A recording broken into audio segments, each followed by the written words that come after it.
C'est notre premier spectacle qu'on a appelé le complexe de l'autruche. On vient de partout en France. Nous faisons que des équilibres. Pendant 1 heure au plateau, on a monté le collectif et c'est une création collective. Donc c'est-à-dire qu'on a créé à neuf avec des regards extérieurs, mais non des metteurs en scène. On dit que faire l'autruche, c'est enterrer sa tête dans le sable, regarder par terre et pas regarder ce qui se passe autour. Quand tu fais des équilibres, c'est un peu ce qui se passe. Nous, quand on se met sur les mains, tous les jours, hop, on regarde le sol et on regarde pas ce qui se passe autour.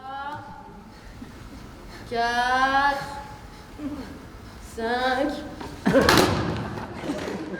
Individuellement, pourquoi on a choisi de se mettre sur les mains tous?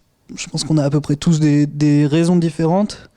Moi, j'ai envie de citer Balavoine. Je voudrais voir le monde à l'envers, si jamais c'était plus beau.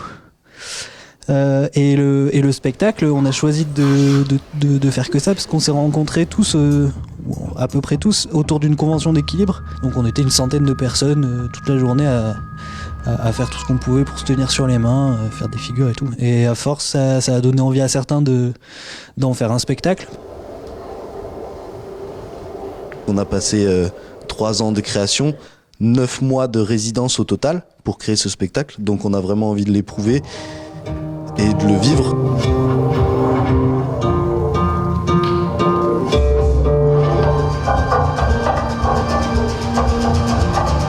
C'est assez inattendu, je pense. C'est un mélange de chorégraphie, on va dire, de danse et un petit peu de théâtre. Il y a un petit peu d'humour. Ce que j'ai beaucoup aimé, c'est, comme je disais, l'avantage d'avoir des danseurs dont les mouvements ne sont pas différenciés hommes-femmes. C'est pas genré et c'est très agréable. Il y a une émotion, donc on est encore, je suis encore dans le bain de ce qu'ils ont transmis. Voilà, faut peut-être que ça se décante un peu. Mais en tout cas, moi j'ai beaucoup apprécié. C'était une super performance. Ouais. Cette musique répétitive, c'était aussi quelque chose qui m'a beaucoup plu. Chaque mouvement se répète, mais il est toujours un petit peu différent. Et ça, c'est envoûtant. Voilà. Oui.